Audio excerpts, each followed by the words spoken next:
एक सज्जन बड़े संपन्न आदमी कथा में जाते ही नहीं थे। पत्नी ने कहा कि चले जाओ।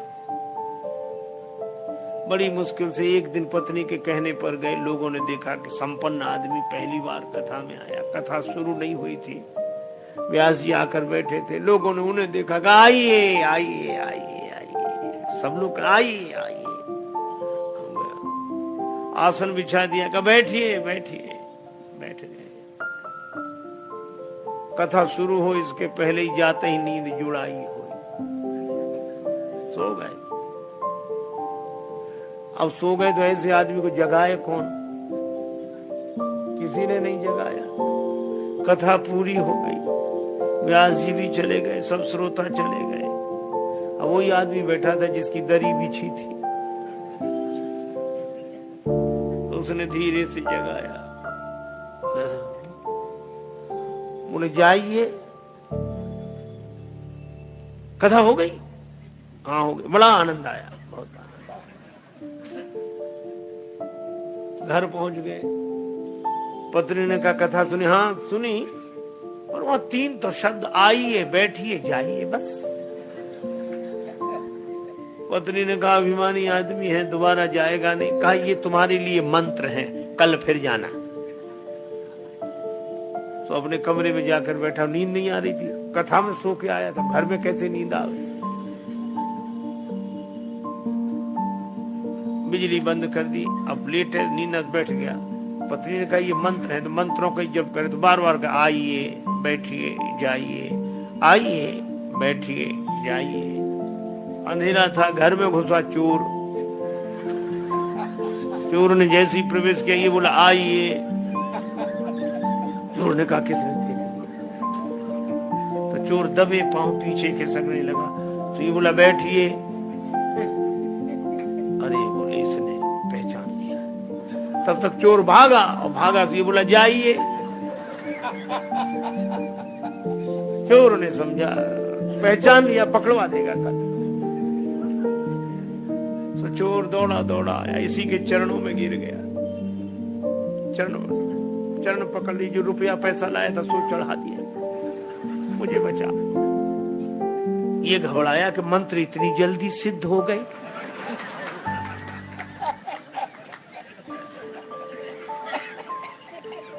लाइट जलाई, घबराया, देखा एक आदमी हाथ जोड़े खड़ा, रुपया पैसा। अरे भाई तुम कौन हो?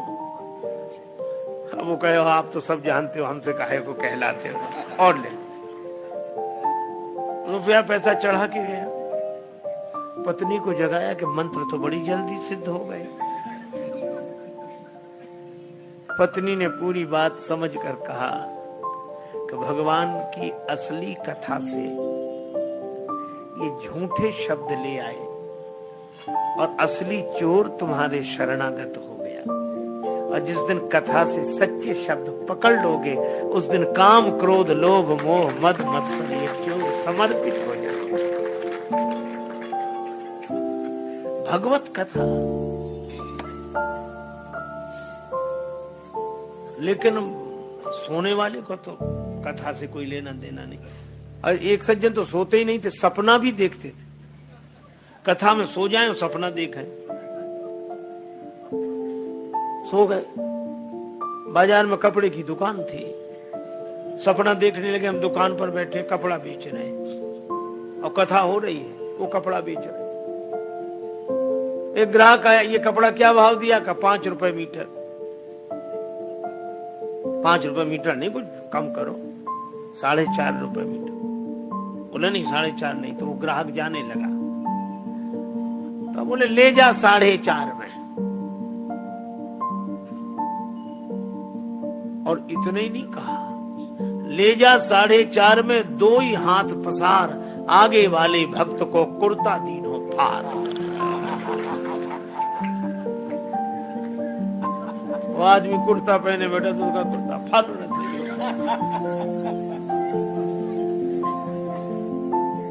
बोला हाथ करती कथा सुनते हो, कपड़े फाड़ते हो? बोला वो ग्राहक चला जाता तो?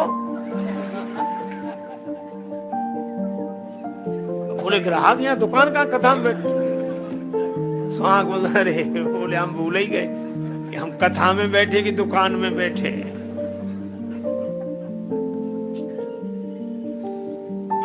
तो ऐसे लोगों के लिए नहीं, लागी सुने श्रवण मन लाए। मनोयोग पूर्वक श्रवण करने वाले का दुख भाग जाता है। सीता जी बोली इतनी सुंदर कथा सुनाई तो कथा कहने वाले को भी तो देखें। हनुमान जी बोले बस माता कथा ही सुंदर है, कथा कहने वाला तो बिल्कुल बंदर है, ये छिपा रहे सो अच्छा।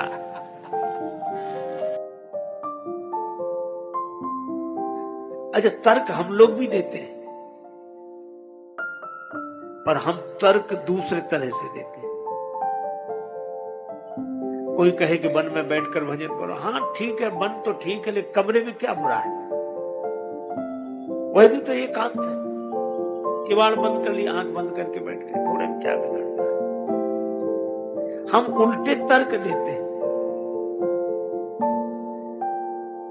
और तर्क तो ऐसा तीर है जिस दिशा में मोड़ दो उधर ही चल जाता है। इसीलिए महाभारतकार कहते तर्को प्रतिष्ठा, तर्क की कोई प्रतिष्ठा नहीं है। हम तर्क किस पक्ष में दे रहे हैं?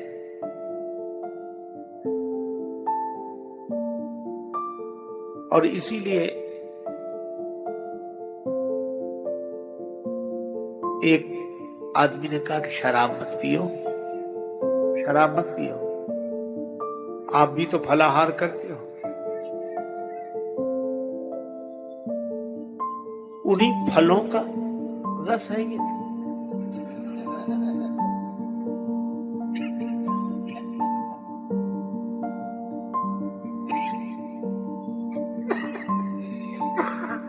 एक सज्जन चिलम लेके कहते थे बम भोले चढ़ाओ। अरे क्यों क्यों? ये गांजा का है, शंकर जी की बूटी है। एक सज्जन हमसे बोले बाबा भंग चले, गांजा चलेगा? हमें नहीं, शंकर जी का प्रसाद है। तो हमने कहा आप ले। नहीं, शंकर जी का प्रसाद लेने में क्या हर्ज है? हमने कहा थोड़ी देर बाद सांप ले आओगे, शंकर जी का प्रसाद है, डालो गले में। लोगों ने ऐसे ऐसे तर्क दिए। एक आदमी बोला शराब पीने से तो जुकाम चला जाता है क्या? शराब पीने से जुकाम चला जाता है? दूसरा मित्र बड़ा मजाक किया तो बोले पीले पीले चला जाएगा। कहा क्यों? बोले जिन्होंने शराब पी उनकी जमीनें चली गई, जायदादें चली गई, तो जुकाम क्या चीज है, ये भी चला जाएगा, पी ले।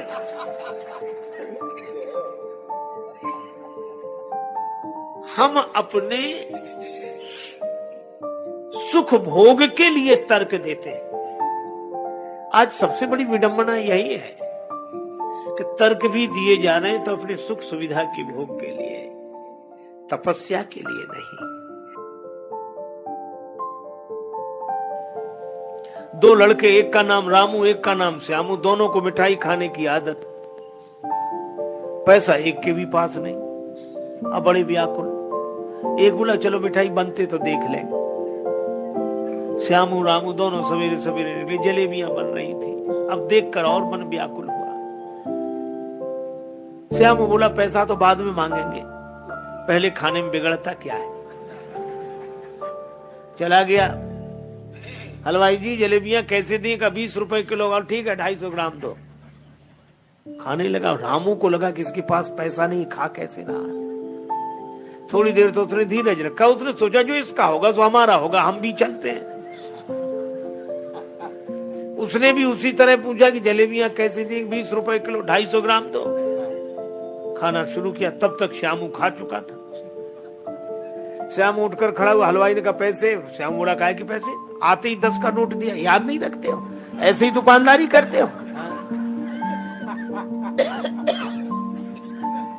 और हलवाई कहे कि नहीं दिया है, और श्यामू कहे कि दिया है।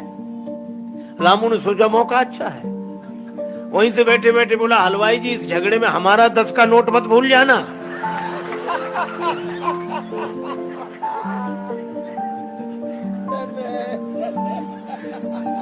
हलवाई ने कहा नहीं तुम्हारा तो याद है। उसने सोचा एक करे करे तो थोड़ी करेंगे, हमारे कुछ दिमाग में गड़बड़ी। तो कहा भाई तुम जानो और वो जाने, हम तो अपनी बात कह रहे हैं। लेकिन जब झगड़ा ज्यादा बढ़ गया तो लोगों ने कहा कि भाई क्यों सवेरे सवेरे झगड़ते हो, रामू तुम बताओ। श्यामू ने कहा रामू से पूछो। रामू ने कहा कि वैसे तो हम किसी के झगड़े में पड़ते नहीं, लेकिन मैं सौगंध करके कहता हूँ, राम जी की, कृष्ण जी की, गंगा जी की, जमुना जी की, जिसकी कहो उसकी सौगंध कर ले। जैसे मैंने 10 का नोट हलवाई जी को दिया, ऐसे ही 10 का नोट श्यामू ने भी दिया है। मतलब न मैंने दिया न इसने दिया।